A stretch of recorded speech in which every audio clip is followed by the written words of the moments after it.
políticos con la represión.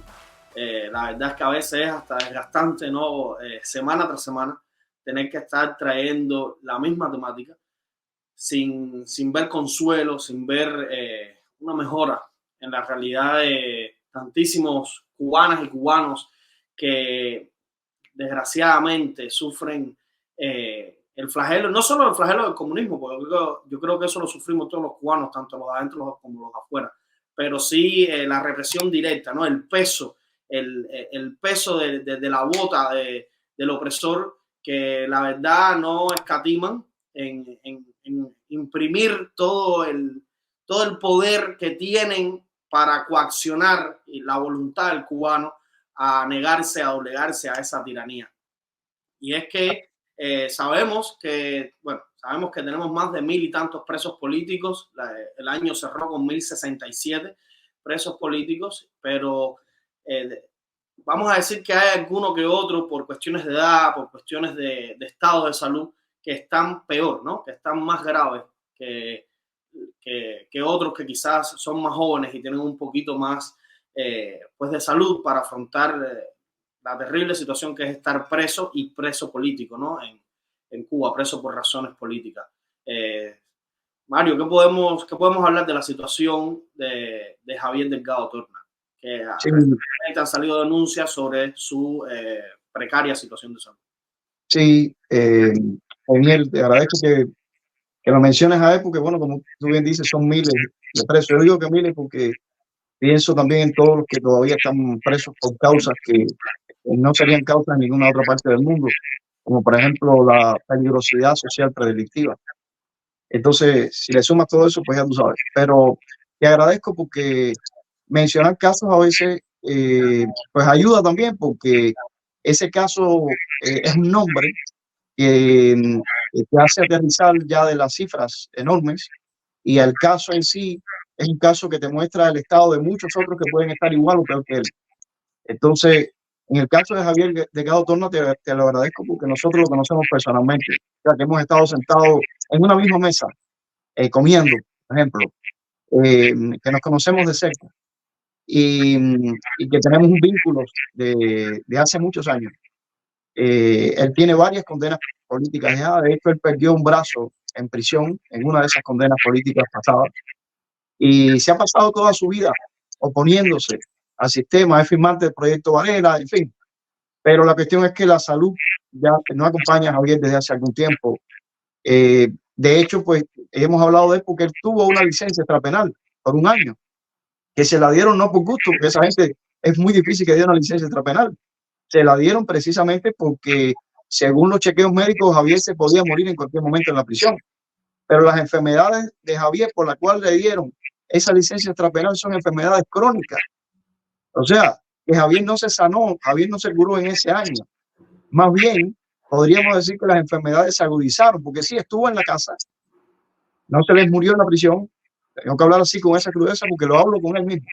Y Javier está preparado para morirse. Voy a hablarles claro a todos los que nos ven, porque es un hombre valiente y un hombre que, si algo aprovechó en este año que estuvo en su casa en licencia extrapenal, fue que unos días antes de volver a la prisión, cuando no le ratificaron la licencia extrapenal, se bautizó en una iglesia pentecostal de Caibarien, como encomendándose totalmente a Dios, que ya él era creyente, pero lo hizo de una manera oficial.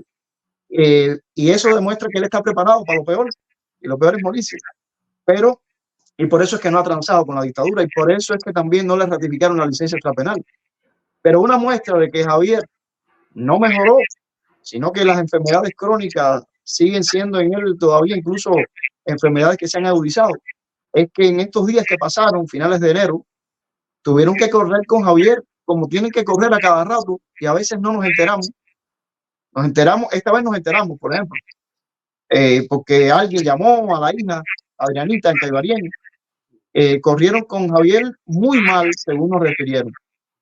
Y nada, al poco rato, ya Javier estaba de regreso en la prisión. El jefe de la prisión le respondió a Adrianita, a su hija, que muy preocupada llamó a la prisión, que no, que ya él estaba bien, ya él estaba bien. O sea, sabe Dios que le inyectaron, y es muy preocupante porque Javier de hecho, antes del 11J, que es esta última causa que tiene Javier, él dependía o depende de un balón de oxígeno. Nosotros mismos habíamos colaborado con él para que tuviera ese balón de oxígeno. Y siempre hemos dicho que la noche del 11J del 2021, cuando fueron a buscarlo casi a la medianoche y lo sacaron, el balón de oxígeno se quedó ahí. Y Javier, que dependía de ese balón de oxígeno, se vio de repente en una prisión sin condiciones de ningún tipo. Javier está vivo de milagro. Y nosotros seguimos encomendándolo a Dios y pidiéndole a Dios que Javier sobreviva a la dictadura. Pero si Javier sobrevive a la dictadura, como esperamos, es por milagro de Dios. Pero por las condiciones que lo tiene la dictadura expuesto, Javier no es para que se muera en cualquier momento, es para que Javier ya se hubiera muerto. Entonces, hay que levantar la voz por presos como Javier. Javier, como ya dije, representa a muchos presos que están enfermos igual que él y que se nos pueden morir en la prisión. Sí, hace unos días atrás yo entrevisté a la hija de Javier, Adriana Delgado, y ella nos hablaba sobre el estado de salud de su papá, que siempre ha sido bien delicado.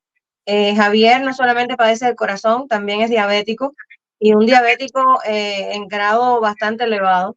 Y entonces Javier, por supuesto, al tener estas dos enfermedades que son tan difíciles, una está quejado del corazón y a la vez es diabético, tiene que tener, por supuesto, una alimentación sumamente especial, porque tal vez lo que pueda comer que no le haga daño al corazón le hace daño a la diabetes. Y entonces él tiene que buscar qué alimento es el que puede tener o tomar que no le haga daño a ninguna de las dos cosas, ¿no? O sea, es bien complicado. Imagínate estando en la prisión, lo complejo que es cuando en la prisión ni siquiera tienen alimentos, ¿no? La gente normal que está sana no tiene alimentos que valgan la pena en la prisión, así que imagínate un caso como el de Javier Delgado Torna. Lo otro es que su hija Adriana me decía que muchas veces los medicamentos que toma Javier están en falta, o sea, que en la prisión no hay, y ella tiene que desesperadamente buscar esos medicamentos para podérselos llevar a su papá y que él pueda, pues, por supuesto, tenerlos, ¿no? Y seguir bien. Javier escribió una carta incluso abierta que se la dirigió a la presidenta del Tribunal Provincial de Villa Clara, porque esta mujer decía que no le había dado la licencia extrapenal a Javier porque en la prisión Javier tenía todas las condiciones habidas y por haber, y que no era cierto esto de que él no tuviera los medicamentos, que eso era mentira, la atención médica era de primera y los medicamentos también estaban ahí. Y entonces Javier escribió esta carta, la hizo pública, donde decía, la desmentía completamente, decía que si él estaba todavía vivo, no solamente por el asunto de los medicamentos, sino por el asunto de la alimentación, era gracias a su familia, gracias a su hija, que se ocupa mucho de él, y gracias a todos los amigos que lo apoyan, ¿no? Porque de lo contrario, él no estaría vivo en este momento.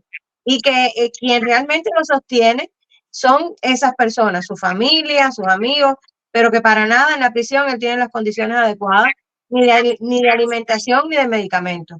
Así que yo creo que es muy importante seguir denunciando el caso de Javier Delgado Torna, como todos los casos, por supuesto, pero en este particular es importante porque la salud de Javier verdaderamente corre gran peligro. Javier puede morir en cualquier momento, porque como te digo, es una persona que está afectada de estas dos condiciones y es grave. O sea, no es algo pasajero ni algo que es ligero, son dos afectaciones que verdaderamente lo llevan a él a tener un estado de salud grave. Sí, déjame decirte que a mí, esperando un desenlace diferente, ¿no? Pero Javier me recuerda al amigo y hermano Juan Wilfredo Soto García, que fue asesinado, como sabemos, por aquella golpiza policial.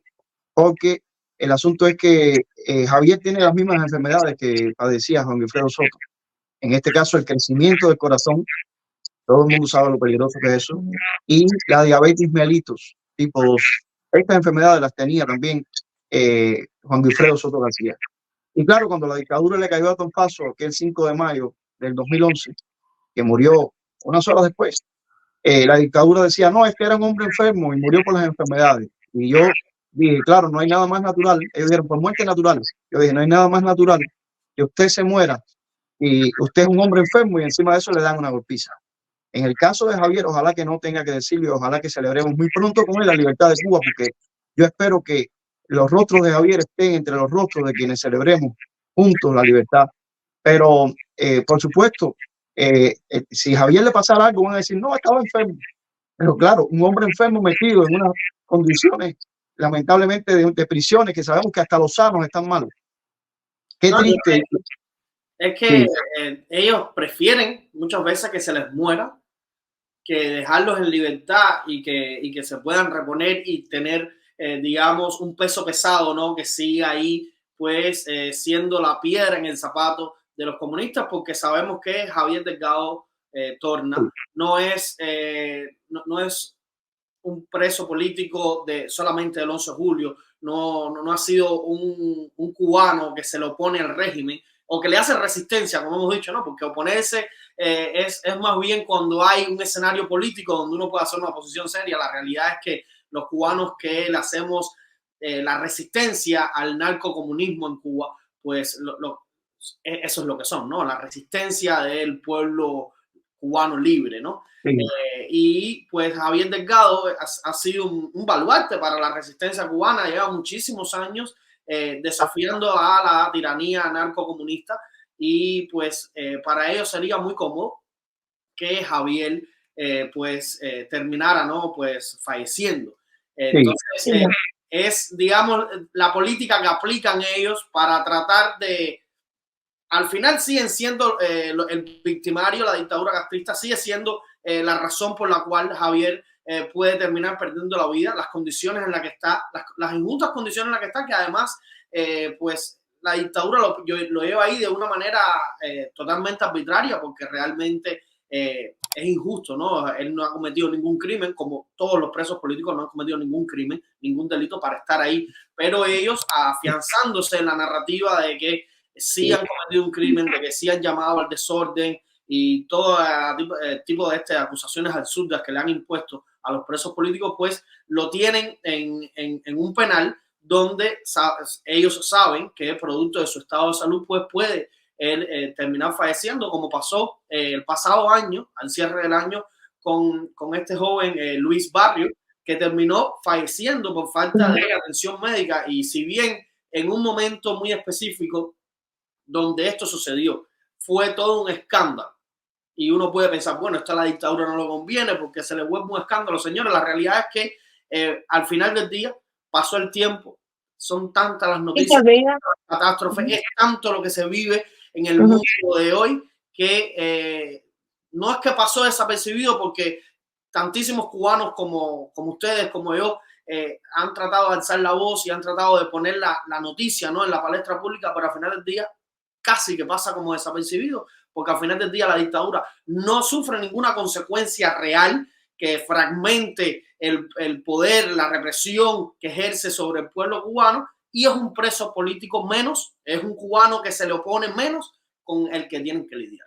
Daniel, es que cada uno de nosotros es una gota de agua en un océano de violaciones. Para ellos, cada uno de nosotros o termina muerto, o preso, o exiliado, pero las tres son tres condenas. Nosotros estamos sufriendo la del exilio, sí. Pero no deja de ser una. Pero para ellos, todos nosotros, si estás preso y te les muere, pues mejor, salieron de ti de esa forma. Entonces, como tú dices, ellos en realidad lo que quieren es que Javier se muera, eso lo sabemos. Y me duele tanto cada vez que se muere alguien y que se vuelve notorio, ellos enseguida salen a justificarse y dicen, murió de muerte natural. Yo nunca olvidaré cuando asesinaron a Laura Poyán, porque estoy convencido que en el hospital la mataron, en el Calixto García. Y a mí me rodearon allá en Tahuayabón, donde vivíamos nosotros, sencillamente para que no fuéramos a La Habana a firmar un libro de condolencia. Y recuerdo cuando yo llego a mi casa que la casa estaba rodeada, casi a medianoche del día que murió Laura Poyán. Yo venía, era un viernes, no se me olvida, porque los viernes yo siempre iba a una misión en el campo de una iglesia. Y cuando llego en mi bicicleta, me encuentro aquello, pues parecía un ejército. Y yo dije, ¿esto qué cosa es? Y entonces me dice, no, pastor, le venimos a decir que usted no puede moverse de aquí. ¿Moverme a dónde? Yo vengo a dormir ahora. ¿Ustedes no van a dormir? No, nosotros vamos a estar aquí afuera vigilándonos. Ah, bueno, está bien. Pues yo sí voy a dormir. Y entonces le dije, ¿cuál es el problema? Me dice, no, usted sabe. Digo, ¿usted sabe qué? Dice, no, usted sabe la señora que murió.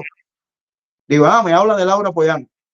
Y me dice el agente, el principal de ellos que estaba ahí, me dice, sí, ya ella era una señora mayor, es natural.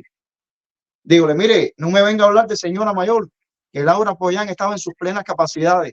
Hasta hace unos días, cuando participó en la última de las marchas de las Damas de Blanco, en la iglesia de las Mercedes, en honor a los presos, cuando la aruñaron y la mordieron, que le inocularon posiblemente algo, esta mujer estaba en sus plenas capacidades. No me vengan a hablar ustedes de personas mayores, ustedes que están representando a viejos octogenarios que sí debían haberse muerto hace rato. Y entonces, Reinier, vienen a muerte natural, es muy natural. Natural es que ellos se acaben de ir de ese país, que nos lo han destruido. Eso es lo que no, en el caso de Javier, el argumento que pone la jueza, que te voy a decir el nombre de la jueza ahora mismo, se llama Laura María León Delgado, que es la presidenta, como te decía ahorita, del Tribunal Provincial de Villa Clara. Ella le dijo a Adriana que no le habían ratificado la libertad, o sea, esta licencia extrapenal que él había tenido de 1 año, que no se la iban a dar nuevamente porque Javier no había sentido el rigor de la sanción. O sea, fíjate qué cruel, ¿no? O sea, un hombre que está enfermo, que su hija está consciente de que está reclamando algo para él que él necesita porque está muy enfermo, y esta mujer le dice así, o sea, le responde así livianamente, es que Javier no ha sentido todavía el rigor de la prisión. Tiene que sentir el rigor de la prisión, que puede llegar incluso a ocasionar la muerte de Javier, ¿no? Que vuelvo a repetir, esta señora, que lamentablemente se llama también Laura, yo estaba hablando de Laura Pollán y resulta que esta señora se llama Laura también, pues esta señora está hablando de alguien que no solamente tiene estas enfermedades, sino como yo dije hace un rato ya, a Javier le falta un brazo, que lo perdió en una de las prisiones. O sea que a mí no me gusta decirle a nadie, menos a Javier, porque Javier ha demostrado que no es ningún inválido ni limitadamente capacitado. Todo lo contrario, Javier sin su brazo luchaba en Caibarien la vida para mantener a su hija y después a su nieta. Y no se rendía jamás. Pero estamos hablando de alguien que le falta un brazo y alguien que tiene estas enfermedades. O sea, es increíble que esta señora Laura, a quien la historia va a tratar de una manera diferente a la otra Laura, Laura Pollán, diga algo como esto. El peso de la historia lo va. Yo no sé con qué conciencia va a vivir esta señora. Ojalá que me esté viendo en este momento para que sepa que usted se va a arrepentir mucho, no solamente por Javier, porque usted seguro debe a otros muchos más. Por esto que usted le respondió a Adrianita, la hija de Javier. No, y es que, como hemos estado diciendo, a ellos les es muy conveniente que figuras tan mediáticas y tan firmes en sus convicciones y en sus posturas en contra de la tiranía comunista, pues al final del día se fallezcan, ¿no? Se les salgan del camino.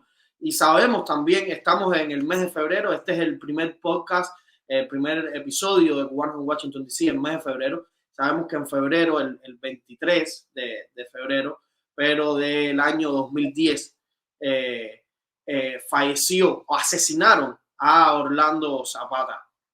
Lo dejaron morir.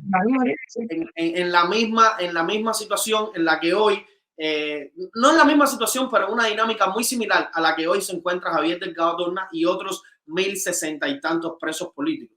Sabemos que Orlando Zapata, pues lo tapiaron en una celda y lo dejaron incomunicado, él resistiéndose y haciendo uso de la única arma que tenía en contra de la tiranía, pues decidió plantarse en huelga de hambre y sed, y pues ellos en una puja, ¿no? Para ver si de verdad estaba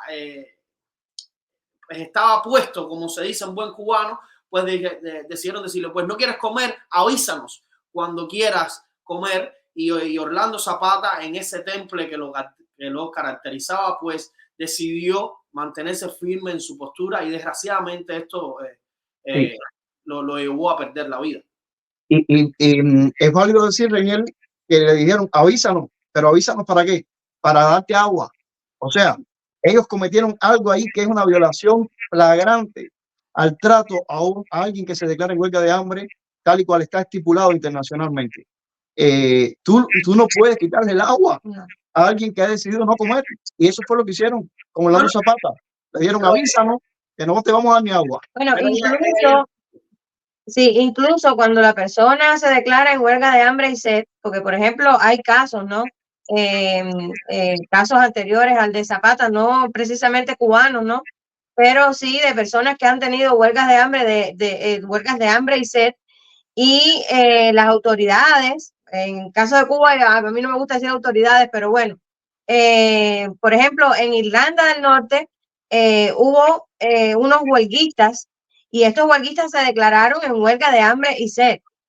Pero las autoridades inglesas que hicieron, lo empezaron a alimentar a la fuerza, o sea, lo amarraban. Yo recuerdo, yo vi, sí, lo amarraban y todo para la fuerza, ¿no? Tal vez esto sea una violación también a la determinación de la persona, pero de alguna manera las autoridades se deciden a no dejar morir a este hombre, ¿no? Porque es una muerte que va a caer encima de ellos. En el caso de Zapata Tamayo, ni siquiera eso, o sea, sencillamente se despreocuparon de este hombre, lo dejaron ahí a su propia suerte y sencillamente cuando ya fueron a llevarlo al hospital, era extremadamente tarde, estaba ya prácticamente muerto, ¿no? Y es ahí el punto, ¿no? De que a ellos les conviene. A ellos les conviene que al final este sea el desenlace de los hechos, ¿no? Y pues a Orlando Zapata lo dejaron morir, lo asesinaron, literalmente. Yo creo que le debemos un podcast especial para Orlando Zapata y todo lo que sucedió alrededor de la figura de este gran cubano que murió peleando, ¿no? Y que es otro de los mártires del pueblo de Cuba, otro de las víctimas del comunismo y de la gente por las que no nos podemos rendir, por rendir tributo a su legado, ¿no? Y una cosa importante, en el caso de Zapata Tamayo, que me da mucho dolor. Yo siempre digo que en mi caso particular no me gustan las huelgas de hambre. Yo personalmente nunca haría una huelga de hambre, pero por supuesto no critico a aquel que decide tomar como un método de lucha la huelga de hambre. Pero creo que en el caso de Zapata Tamayo, una de las cosas más admirables es que él no jugó con este método. Lamentablemente muchos comienzan una huelga de hambre para dejarla al segundo día, al tercer día, y es como que eso, no es que yo me esté alegrando, por supuesto, y que esté pidiendo, bueno, ya que empezaste una huelga de hambre, la tienes que terminar o tienes que llegar hasta las últimas consecuencias. No, o sea, cada cual toma la decisión o la determinación, pero pienso que a veces, lamentablemente, en nuestra lucha por la libertad de Cuba se ha utilizado el método de la huelga de hambre de una manera poco seria, ¿no? Creo que en el caso de Zapata Tamayo, como en otros casos también de huelguistas que murieron en Cuba, ahí está, por ejemplo, Wilmer Villar Mendoza, terminaron, o sea, su huelga de hambre empezó y ellos la empezaron con la determinación de que iban a morir, si era preciso, ¿no? O sea, que no hubo ningún tipo de debilidad en cuanto a la determinación que ellos tomaron. Yo creo que esa seriedad que estos mártires tomaron en su método de lucha es una cosa que es muy, tenemos que resaltar, ¿no? Sí. Verdaderamente fueron hombres decididos a morir por la causa, ¿no?, que estaban defendiendo. Sí, yo creo que vale la pena, Reñir, que en las semanas próximas sí le dedicamos un podcast completo hablando de Zapata Tamayo. Yo tengo aquí en mis manos el celular que yo tenía en aquel momento, este Nokia N70 que me había regalado Giovanni Sánchez y que fue donde yo empecé a tuitear. Y yo recibí el SMS que me envió Giovanni en este teléfono con la noticia de que acaba de morir Orlando Zapata Tamayo. No lo olvidaré nunca aquel momento, ni las cosas que pasaron en las siguientes horas, pero de eso podemos hablar en un podcast donde podemos nosotros contar las vivencias que tuvimos aquel día, que no olvidaremos, porque es uno de esos días que tú puedes decir, yo me acuerdo exactamente donde yo estaba cuando supe la noticia y recuerdo exactamente lo que pasaron las horas después, porque a raíz de la muerte de Orlando Zapata Tamayo se desataron una serie de cosas como un dominó que tú pones y empiezan a caer una ficha da la otra y la otra, que te puedo decir que hasta el día de hoy podríamos decir que la muerte de Orlando Zapata Tamayo ha seguido incidiendo. No, y es que, como estábamos diciendo, al final del día a la dictadura, a la tiranía narcocomunista, le conviene que figuras así de relevantes, así de imponentes y con ese ímpetu de libertad, de lucha, pues al final del día la dictadura le conviene que salgan del escenario político y que pierdan la vida, ¿no?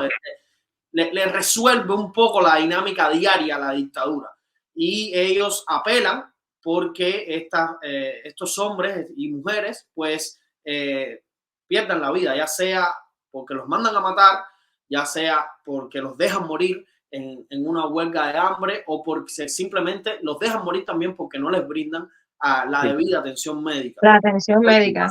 Hace poco de Luis Barrios, que sabemos igual que pasó lo mismo, ¿no? No le dieron la atención médica y a última hora pues quisieron llevarlo a un hospital y hacerle una licencia extrapenal para tratar de lavarse las manos cuando ya se sabía que era todo un circo, ¿no? Que fue responsabilidad absoluta de la tiranía castrocomunista. Eso que tú dices de la atención médica no ocurre solamente con presos políticos. Déjame decirte que hay muchos presos comunes que mueren también en las prisiones cubanas porque no tienen la atención médica adecuada, porque sencillamente los desatienden y no le dan la atención médica en el momento que la precisan. O sea, que es una cuestión generalizada dentro de las prisiones cubanas. No, y la realidad es que es una cuestión generalizada en la realidad del cubano dentro de la isla. Ni siquiera son solamente los presos, hay muchísimos cubanos a pie. O sea, yo creo que del COVID para acá a la tiranía se le acabó ya el cuentecito, si les quedaba algún argumento de esa estupidez de que ellos son, de que Cuba es una potencia médica. Exacto, y todas las tonterías estas de propagandismo socialistoide que la dictadura trata de impulsar, pues ya se les terminó de caer con la situación el descalabro que se creó en Cuba después, a raíz de la pandemia del COVID-19, ¿no? Y a día de hoy queda todo ese desastre que se vive en la isla, ya sea alimenticio, social, también se vive pues en los hospitales, en los policlínicos, en las instalaciones médicas, ¿no? Donde la gente casi que va a morirse a los hospitales porque si uno no va con los medicamentos, si uno no va con el material médico, dígase suturas, dígase gasas, jeringuillas, las propias medicinas, si uno no tiene todo lo que hace falta para ser atendido, pues simplemente vas a ir a especie de una consulta, pero no tienen ningún tipo de tratamiento para brindarte, no tienen ningún tipo de equipos médicos para poder atenderte. Entonces, casi que este tema de la atención médica es una realidad generalizada para todos los cubanos que viven en la isla. Y entonces, por supuesto, pues, quien está preso o quien es un preso político, que es, digamos, un problema para la tiranía comunista, pues, por supuesto que van a sufrir las peores de la realidad. Sí, por cierto, Miguel, ya que estamos hablando de los presos y mencionamos el caso de Javier, yo sé que mencionar nombres, ya dijimos, el caso de Javier, pues creo que vale la pena por Javier, pero también porque él tipifica a otros cientos de presos o miles. Pero creo que independientemente de eso, es importante, quisiera mencionar, lo que también pueden tipificar a muchos otros, lo que parece ser una tendencia en este momento dentro de los presos políticos. Y es que algunos de ellos están al terminar sanción y los quieren, parece, complicar. Quisiera mencionar a otro de Caibarín, que es yunta de Javier Delgado Torna, Carlos Michael Morales, a quien también conocemos igual que Javier, porque ellos casi siempre estaban juntos. De hecho, ellos estuvieron juntos por las calles de Caibarín el 11J, gritando libertad. Y la cuestión es que Carlos Michael debería salir en libertad el mes que viene. Sin embargo, lo que acaba de suceder esta semana, ¿qué pasó? Es que trasladaron a Carlos Michael en la prisión que estaba a una prisión peor, que es la prisión conocida como el PRE en Santa Clara, o prisión de jóvenes. Esta es una prisión de mayor rigor en la que él estaba. O sea que en vez de, digamos, el preso de estar salir, vamos a irlo pasando a prisiones de menos severidad. Pues no, en el caso de Carlos Michael lo han pasado a una de mayor severidad. Y Carlos Michael teme que lo quieran complicar y que quieran lanzarle presos comunes para que el mes que viene él no salga. Sino que si no lo matan, porque lo pueden matar en una reyerta, pues le pueden crear alguna causa.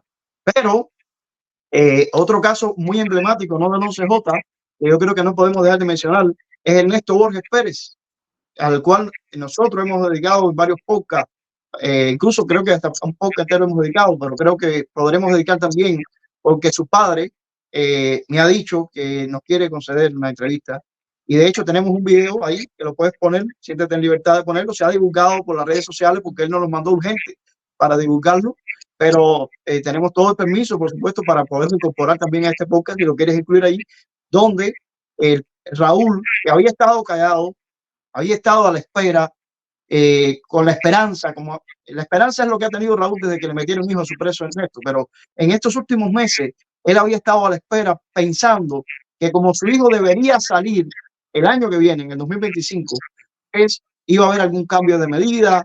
Sin embargo, lo que ha sucedido es que todas las esperanzas, humanamente hablando, se han venido abajo cuando les han respondido que de cambio nada, y ellos lo que ven es cerrarse un círculo alrededor de Ernesto, donde en este momento Ernesto ha tenido problemas con presos comunes, y Ernesto, que no es ningún bobo, está viendo en esos presos comunes la mirada del régimen que los está usando en su contra, y Ernesto piensa que no descarta la posibilidad de que puedan atentar contra él ahora mismo mientras estamos haciendo el podcast. Puede suceder. Entonces, esta es otra tendencia, además de la de Javier, que es el preso enfermo, pues es la tendencia, en el caso de Ernesto, es la tendencia del preso enfermo también, porque Ernesto se ha enfermado en la prisión. Se ha vuelto diabético, prácticamente no ve de un ojo, pero aparte de ser el preso enfermo, está en este momento en el peligro de que puede estar al extinguir la sanción, y ellos, para que no extinga la sanción, lo quieren complicar.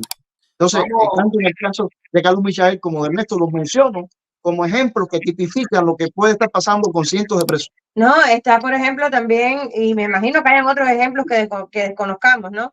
Pero está el ejemplo también de las hermanas Garrido. Por ejemplo, Angélica Garrido ya...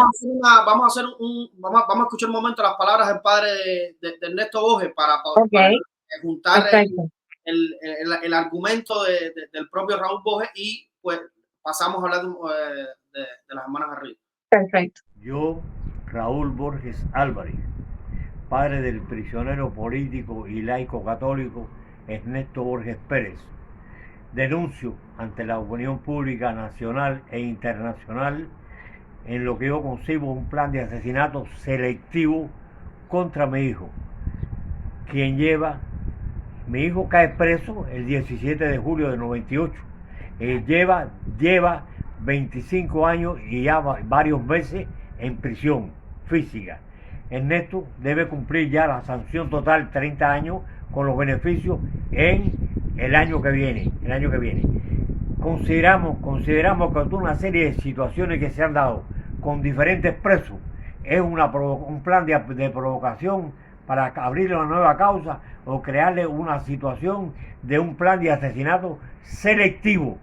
Y nosotros estamos muy alerta, estamos muy preocupados con esta situación. De ahí que viene nuestra preocupación y nuestra denuncia ante el mundo. Ello conllevó a que visitáramos al Departamento 21 de la Dirección General de la Contrainteligencia, lugar donde se fraguan todos estos planes. Y también visitamos la Dirección General de la Contrainteligencia, donde con el objetivo de hablar con el general para plantear todas estas preocupaciones. En el Departamento 21 hablamos con el mayor Ángel y hablamos con el teniente coronel Pedro. Ángel es el mayor que atiende aquí el combinado, y Pedro es el que atiende la actividad de los reclusos políticos del combinado. A ambos les planteamos nuestra extrema preocupación por la vida de mi hijo. Posteriormente fuimos a la Dirección General de la Contrainteligencia en Ciénaga y Aldabó. Ahí hablamos con el teniente coronel Guillermo de la Ayudantía de General y le planteamos nuestra preocupación. Se dio que en este lugar fuimos bien atendidos por este oficial, y se nos dijo de que se le iba a dar conocimiento al general jefe de la Dirección General de la Contrainteligencia y a todos los órganos que fuera necesario hacerlo. Hasta ahora nosotros no hemos recibido ninguna respuesta. Posteriormente, el jueves pasado, jueves día 18, fuimos a la Dirección General de la Contrainteligencia en 15K en el Vedado y planteamos toda esta preocupación. Allí nos atendió la mayor Lismari, de la Dirección General de Prisiones. Le planteamos nuestra misma preocupación y el temor por la vida física de mi hijo. Ella tomó nota de todo y nos dijo de que se le había denegado la mínima y que quien tenía que darnos respuesta era el combinado del Este, en este caso el mayor Vladimir, jefe del edificio 2. Ya en la visita del día 20, el lunes 22, en la visita que hicimos el combinado para ver a nuestro hijo, hicimos el intento varias veces para ver a mayor Vladimir. Esto no se pudo lograr, y a Pedro conversamos con él, y Pedro dijo de que este jueves iba a ir como máxima fecha a ver a Ernesto para tratar todo esto. Todavía el teniente coronel Pedro no ha ido a ver a Ernesto y aumenta nuestra preocupación. En estos momentos, ya la preocupación está para que la comunidad internacional tenga conocimiento de ello y todo lo que tenga que ver con los derechos humanos a nivel internacional de las Naciones Unidas. No se nos ha dado ninguna respuesta. No vamos a esperar a que pase lo peor, no vamos a esperar a que haya una cuestión trágica, porque ya nosotros ya perdimos en la progenitora de Ernesto, Santa Ivonne Pérez Díaz, lleva 3 años que murió, no pudo resistir tanto sufrimiento, tanta agonía, pensando siempre de que al hijo nuestro le podían hacer una causa mayor y lo podían asesinar. Ella muere, no pudo, su corazón no resistió más. Pedimos encarecidamente ante la opinión pública internacional de que se pronuncien las personalidades del mundo democrático sobre este horrendo plan de asesinato selectivo por las autoridades políticas y militares de Cuba, en especial por los históricos del gobierno de Cuba y por el ministro del Interior. Queremos y esperamos respuesta. Bueno, que te decía antes de poner el video, Reinier, que también está el caso de las hermanas Garrido. En este caso, Angélica Garrido ya tendría que estar saliendo en libertad condicional, pero hasta el momento ese paso se le está violando completamente, y su esposo, Luis Rodríguez Pérez, me comentaba, me decía que ellos ya, por supuesto, fueron con su abogado para reclamar esta violación que ya le están haciendo a Angélica, y la respuesta que le dan es que Angélica no puede salir todavía porque ella agredió a un policía por la espalda, y que esta agresión del policía por la espalda la convierte a ella en una persona peligrosa tanto para la sociedad como para su familia. Pero fíjate, la cosa tremenda es que están haciendo referencia no a la acusación que le hicieron a Angélica, no al cargo no el cargo por el cual está rindiendo sanción Angélica, sino su hermana María Cristina, porque la que fue acusada de agresión a un policía por la espalda fue María Cristina. Por lo tanto, lo único que esto está demostrando es que, empezando el hecho de que hicieron, por supuesto, juicios amañados, que hubo, por supuesto, mentiras, testigos falsos, etcétera, etcétera, ellos ni siquiera saben, confunden los casos, o sea, ni siquiera están siguiendo con la seriedad que lleva este proceso, ¿no? Ya de contra que es un proceso totalmente injusto, pero ni siquiera le están siguiendo con la seriedad que lo llevaría, ¿no? ¿Qué seriedad si ellos mismos no son serios? O sea, todo es el mismo supuesto debido proceso que no existe, por supuesto, en Cuba. La redundancia en este pequeño trabalengua que acabo de decir, es todo un circo, es una pantomima, digamos, ellos hacen todo el proceso para dar cierta justificación de que sí se tiene un proceso judicial y por eso, ¿sabes? Para poder llevar a estos cubanos a prisión, ¿no? Pero la realidad es que nada de esto tiene sentido. Se sabe que la defensa no tiene ningún tipo de eco, no tiene para nada de validez. en los juicios, que hay un mero abogado de oficio ahí para simular que los acusados tienen algún tipo de defensa, cuando se saben que muchas veces no tienen ni el tiempo para tener, para poder preparar los casos, no los dejan ver a los detenidos. O sea, es todo una absurdez. Y en el caso de que, fíjense, de que el abogado pudiera entrevistarse con el acusado, de que tuviera alguna posibilidad de tener un argumento que pudiera poner a pensar, ¿no? Digamos, a los jueces, al tribunal, no sé, al final del día ellos tienen el absoluto control, ¿no? Es una arbitrariedad total lo que existe en la isla de Cuba con respecto, bueno, no solo con respecto a los procesos judiciales, es en general. Por eso es que se dice que en Cuba todo es político, porque es solamente una pequeña cúpula quien tiene el control absoluto de todo lo que sucede en la isla, y por tanto y demás, ellos hacen y deshacen a diestra y siniestra sin ningún tipo de control, sin nada que se les oponga, sin nada que le diga, mira, no, te estás pasando la raya, o sea, de aquí para allá no puedes pasar. No existe. Entonces, en el caso, por ejemplo, de María Cristina no ha podido tener un pase, o sea, no le dan pase, como en el caso de su hermana Angélica, que sí ha tenido pases para ir a visitar a la familia.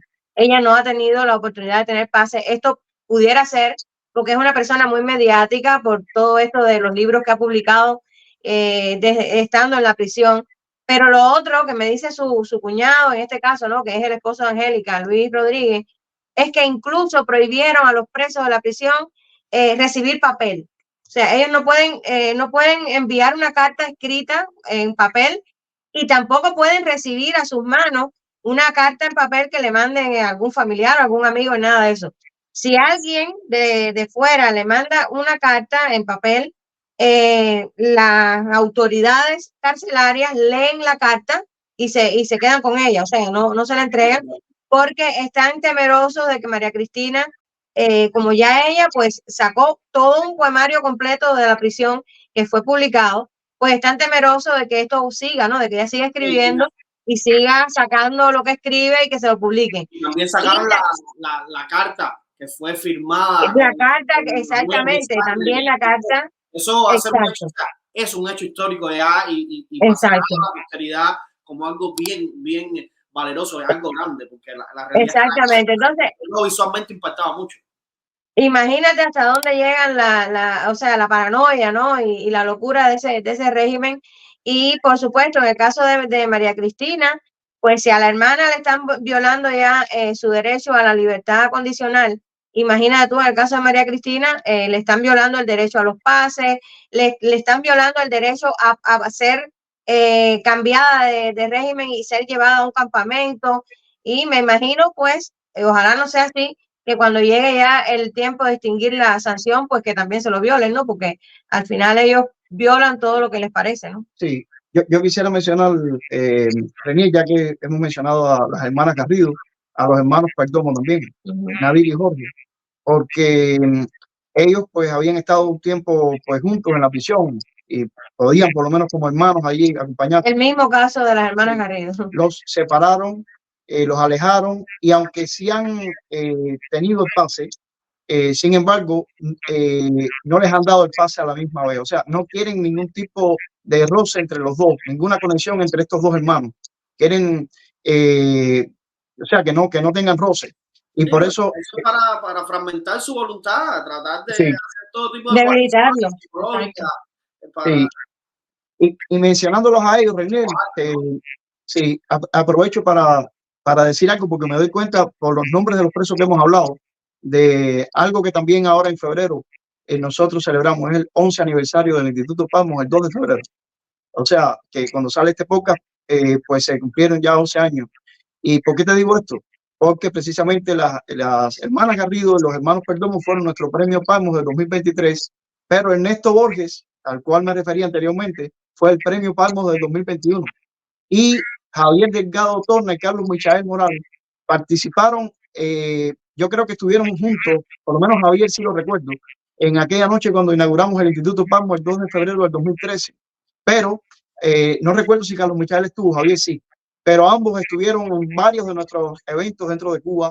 Recuerdo ahí mismo en Caibarí, en lugar de ellos, hasta una feria del libro independiente que celebramos, donde entre los documentos que se repartieron en la feria del libro estuvo la Declaración Universal de Derechos Humanos, ahí en la Paladar de Papucho, nuestro amigo Papucho, que también saludo y que también ve nuestro podcast y que es un hombre enfermo, pero que se ha batido toda su vida también contra la dictadura.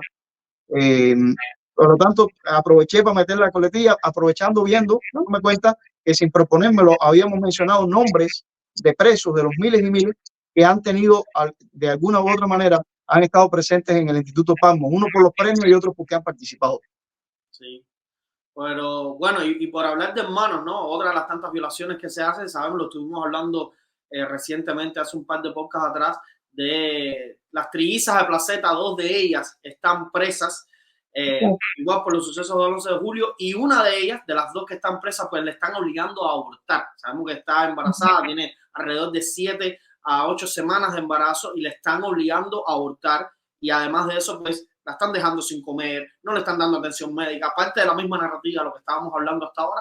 Pues esta muchacha que salió embarazada, es un embarazo deseado por ella y su esposo, y sin embargo la tiranía no hace, no tiene ningún tipo de esto, no tiene ningún tipo de benevolencia, ni siquiera en un momento tan especial, en un momento tan delicado para un ser humano, en este caso para una mujer, que es estar embarazada, ¿no? Y sin embargo, ni siquiera ante un hecho como este, ellos hacen una excepción y pues dicen, mira, vamos aunque sea a ser benevolentes en este aspecto, ¿no? Está embarazada, vamos a dejarla salir, que tenga su hijo, nada, no les importa, no tienen ningún tipo de humanidad, ¿no? Y como tal, demuestran lo que hemos dicho muchas veces en este canal, ¿no? Que la tiranía narcocomunista desprecia a los cubanos y como tal los trata.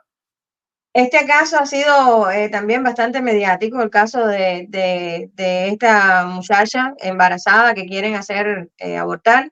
Y ayer mismo el periódico español El Debate publicó sobre este caso toda una... tiene todo un buen titular este caso. El periodista José María Ballester Esquivia, que es colaborador de este periódico, pues fue el encargado de indagar, ¿no? Para hacer el reportaje. Así que eso la dictadura lo tiene que tener en cuenta, sí. Que no es un caso que está silenciado, ni que se ha quedado ahí debajo de las bambalinas o detrás de las bambalinas, sino que es un caso que ya se conoce, que está siendo bien mediático, está siendo bien tratado.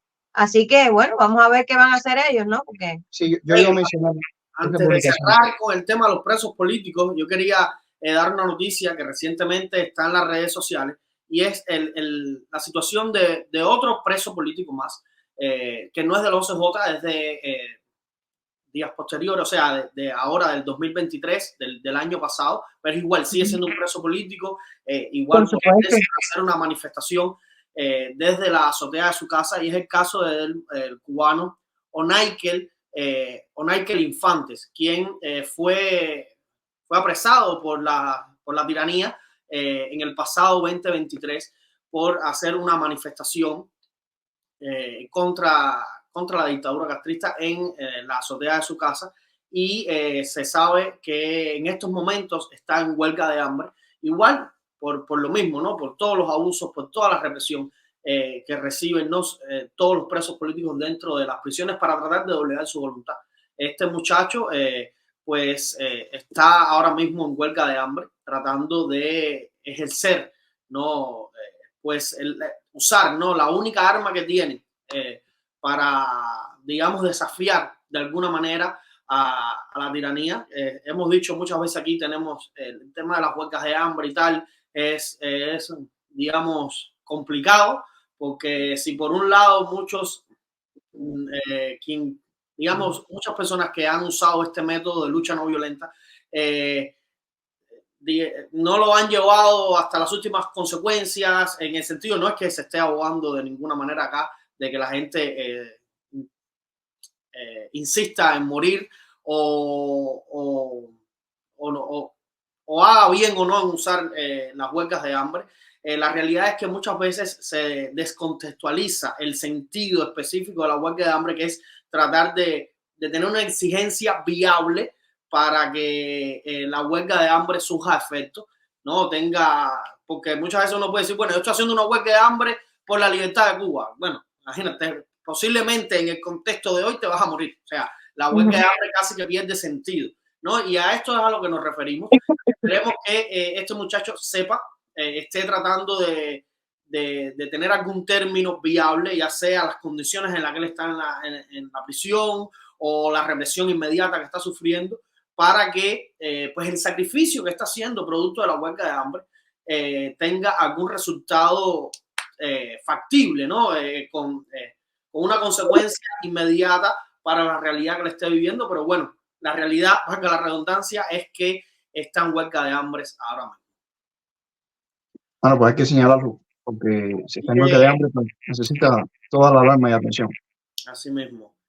Señores, por otro lado, una de las noticias más candentes, vamos a decir, más trendy en las redes sociales, pues es que el señor Boris Arencibia hace algunos días está bajo arresto por los federales de acá, los Estados Unidos. Está recibiendo una acusación de 18 cargos federales por conspiración en tráfico de medicamentos y falsificación de los mismos, porque se sabe que entre todo este proceso de tráfico de medicinas, pues se les cambiaban las etiquetas, se actualizaban las fechas de vencimiento y se hacía todo un tipo de trapicheo con algunos medicamentos específicos para el VIH, para el cáncer, etcétera. Usted tenía la noticia que había publicado alguna de las...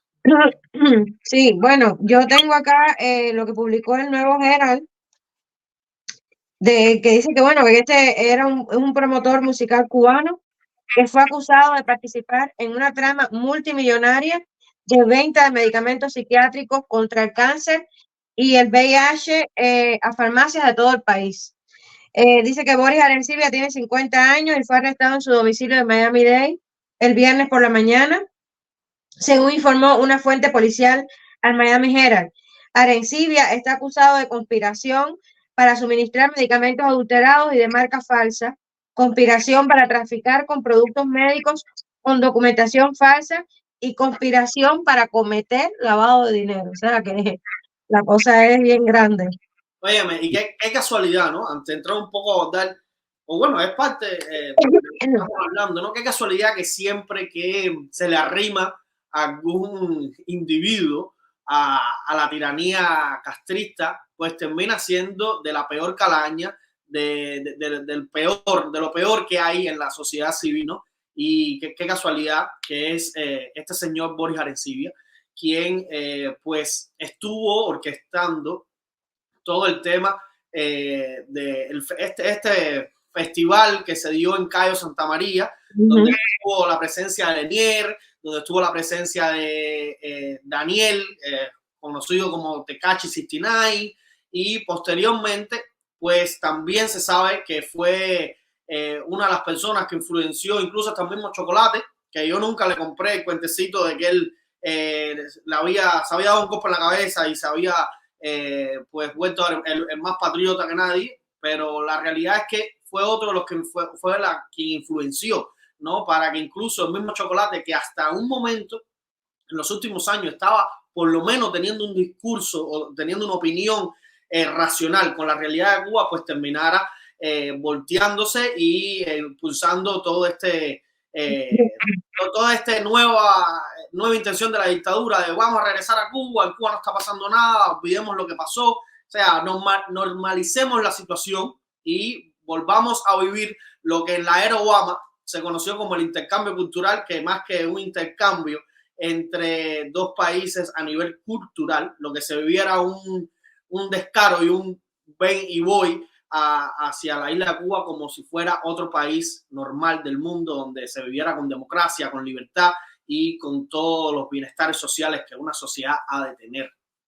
Este señor Boris Arencibia sabemos también que pues ya ha tenido otros, en el pasado ha sido procesado por otros cargos Y la verdad es que esperemos que pues las autoridades de acá de los Estados Unidos sepan pues llevar a buen juicio pues este proceso que se está realizando en contra de este personaje, que es digamos uno de los actores influyentes en la sociedad cubana acá en el exilio, porque a través de la música, a través de todas estas de la parte urbana, ¿no? Que es este sector de la población que menos política consume, que menos informado está o que más desentendido está de la realidad cubana, pues es donde se apuesta a que se implemente todo este tipo de desenfado, ¿no? Con la realidad de Cuba y el voy a regresar a Cuba, voy a montar negocios en Cuba como si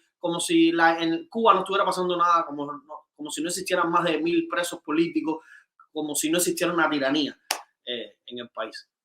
Exacto, Renier. Y yo lo único que quiero decir es que habíamos hablado en la primera parte de nuestros presos en Cuba, mencionando algunos nombres que tipifican a los miles.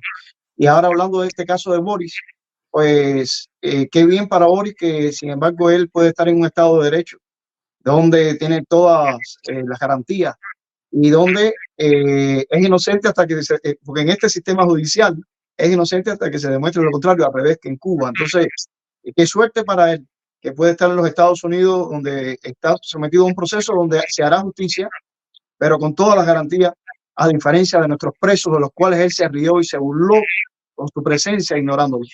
Pero hay un Dios en el cielo. Exacto, y bueno, y una de esas garantías es la debida defensa, ¿no? O sea, él sí va a tener un abogado defensor que va a poder ejercer su trabajo sin ningún tipo de problema, no como en el caso de Cuba, que los abogados defensores, sabemos, son como una especie de muñequito ahí puesto en los juicios y demás. Como bien tú decías, Reinier, obviamente, nada que sea limpio o bueno va a estar vinculado a esa tiranía, porque sabemos que la tiranía, pues, que son ellos? Unos criminales, unos delincuentes, y obviamente todos aquellos que los apoyan o que trabajan con ellos van a hacer exactamente lo mismo, delincuentes, criminales. Con toda franqueza, no puedo decir otra cosa, yo me alegro muchísimo de que este personaje pues tenga que enfrentar la justicia, ¿no? Porque además está aquí tratando con temas muy serios como son los medicamentos. O sea, que no son cosas de juego, ¿no? Y todo esto del lavado de dinero y demás. Por lo tanto, está muy bien que se tenga que enfrentar a la justicia americana y que sea tratado con el rigor que realmente lleva y que, por supuesto, también a la vez sea totalmente desenmascarado, ¿no? Porque sabemos que es una figura bien controversial por todos estos vínculos que él tiene con el régimen cubano y ojalá también que todos estos artistas, yo personalmente digo artistas entre comillas porque para mí no son artistas, estos artistas entre comillas, pues también tengan algún día que dar cuentas, ¿no? Por este vínculo que ellos han tenido con el régimen cubano. Bueno, tal vez la dictadura le ponga al abogado, como se lo pusieron a Rocha, Sí, pudiera ser. quizás se encarguen de él, pero la dictadura a veces, cuando caen en desgracia, sus aliados también los tira a la basura. La realidad es que ya en su momento, cuando se formó todo el escándalo a raíz de el evento en Cayo Santa María, ya la dictadura, usando sus maquinarias de desinformación, como es el caso del programucho de adoctrinamiento Confilo, ya en su momento en el Confilo trataron de darle la vuelta al contexto, ¿no? De la situación de Boris y de la participación de él en la organización del festival en Cayo Santa María. Y desde Confilo ya estaban tratando de hacer una defensa a la imagen pública de este personaje. Que esto no es otra cosa que otra muestra de la relación directa que hay de Boris Arencibia con los altos mandos de la tiranía castrista, porque sabemos que, como usted ha dicho, la gran mayoría de las veces lo que hacen es desechar a sus colaboradores. Así que imagínense el nivel de importancia o de relevancia que debe tener para la tiranía la figura de Boris y la labor que está ejerciendo. Así es, Reinier. Para que ellos salgan a defenderlos. Totalmente, no. Totalmente. Pues sí, Reinier, esperemos que mientras Dios nos sorprenda pronto con la liberación de nuestros presos, pues que personas que lamentablemente hayan tomado una posición denigrante durante toda esta terrible historia, pues se vean en la situación de tener que rendir cuentas ante la justicia, como sucede ahora en el caso de Boris, que repito, está en el contexto norteamericano para su bien, porque acá en los Estados Unidos, a diferencia de Cuba, eres inocente hasta que se demuestre lo contrario. Qué bueno por él, pero va a haber justicia y en todo lo que él esté, lamentablemente, que haya hecho turbio, pues le saldrá colación. Sí. Pues nada, mi gente, yo creo que podemos dejar el episodio de hoy acá. No sin antes recordarles siempre, como siempre, a toda nuestra audiencia que somos cubanos en Washington, D.C. en todas las plataformas digitales. Estamos en Facebook, en Instagram, en TikTok, en Twitter o en X. Somos CV Washington, D.C. Por supuesto, acá en YouTube, cubanos en Washington, D.C. Compartan nuestro contenido, déjennos sus comentarios. Nos interesa saber muchísimo cuál es su opinión acerca de lo que aquí cada semana estamos debatiendo. Y recordarles siempre que entre todos los cubanos que despreciamos a la tiranía narcocomunista existen quienes esperan que un día caiga y quienes hacen porque esto suceda. Elijan qué grupo quiere estar y cómo quiere pues legarle a sus hijos el compromiso de la libertad para Cuba. Así que, Mario, creo que puede regalarnos una oración para cerrar. Gracias, Renier. Si me permite, antes de la oración, solamente dos detallitos.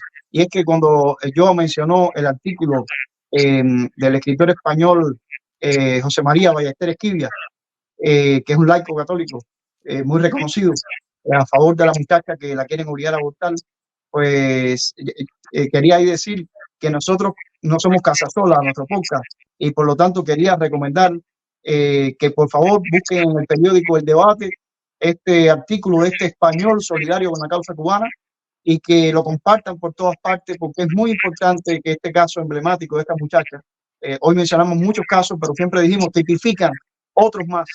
Pues esta situación hay que poner a la dictadura contra la pared. No podemos permitir que asesinen a la criatura de esta muchacha. Y lo otro que quería decir es que cuando mencioné que el Instituto Pamos cumplía 11 años, pues damos gracias a Dios porque han sido 11 años que por su misericordia surgimos y hemos seguido.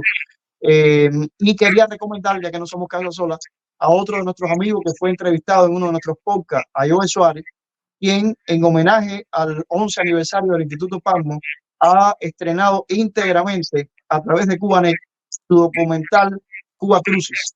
Entonces quería decir esto porque los que nos están viendo ahora ya terminan de vernos nosotros. Bueno, pues inmediatamente les invito, vayan y busquen en El Debate José María Ballester el artículo sobre la cubana que está presa de las de Placeta y busquen en Cubanet el documental Vía Crucis y se van a acordar de mí porque es un documental donde Joel Suárez de manera magistral presenta la situación en Cuba de violaciones flagrantes a las libertades religiosas. Así que yo, si quieres decir algo, dilo. En el caso del Debate es un periódico que tiene millones de seguidores, por eso ahorita decía que la dictadura cubana pues que ya vaya poniéndose las pilas con respecto a esta muchacha, al caso de esta muchacha, porque está siendo bien mediático y como te digo, el Debate es un periódico que leen muchas personas en el mundo, por lo tanto no ha pasado para nada desapercibido este caso. Exacto. Y que José María Ballester pues nos ve nuestro podcast, le agradecemos mucho y que aparte de esto, aparte de lo que dice Joa de la relevancia del debate, es que estamos hablando de un laico católico español, pero además con fuentes muy cercanas al Vaticano directamente. O sea que este caso de esta muchacha es un caso de los que luchamos pro vida, que en este momento ya está en manos del Vaticano ya y que esperemos que la dictadura no se atreva. Ha eliminado a mucha gente y ha matado a mucha gente, pero esta pequeña criatura, yo particularmente estoy puesto para este asunto y hay mucha gente en el mundo ahora mismo que está puesto para esto. Por supuesto, todos estamos puestos para esto. Sí. Entonces, oremos. Dios Todopoderoso, te quiero agradecer que en este podcast hemos hablado de presos y presas.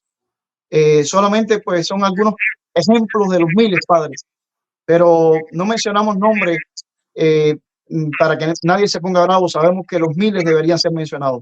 Mencionamos esto porque nos tocan de cerca, los conocemos personalmente o conocemos de su situación, pero estos casos tipifican a los miles de presos en las mazmorras cubanas. Te rogamos, Dios Todopoderoso, la libertad para cada uno de ellos, También salud para los que están enfermos, como Javier Delgado Torna o Ernesto Borges Pérez. También la vida para esta criatura que está presa ahora en su mamá y quieren obligar a la mamá a abortar. Yo te ruego, Dios Todopoderoso, aunque sabemos que la dictadura castrocomunista es capaz de crímenes horrendos, como los que este mes conmemoramos, la muerte de Orlando Zapata Tamayo, y también cuando pulverizaron en el aire a los 4 hermanos a rescate. Oh Señor, ellos son capaces de cualquier cosa, pero te rogamos que la vida de esta criatura sea salvada, que la criatura no se atreva a obligar a abortar a esta presa. Y te pedimos, Señor, que obres para que no solamente los presos sean libres, sino que Cuba sea libre, para que no sigamos viendo o hablando de situaciones tan tristes, Padre, sino que podamos hacer un podcast donde hablemos de cosas más agradables. Pero mientras estén sucediendo estas cosas, no nos vamos a callar. Te pedimos perdón por nuestros pecados. Danos el milagro de Cuba libre este mes, Señor, en el nombre de Jesús. Amén.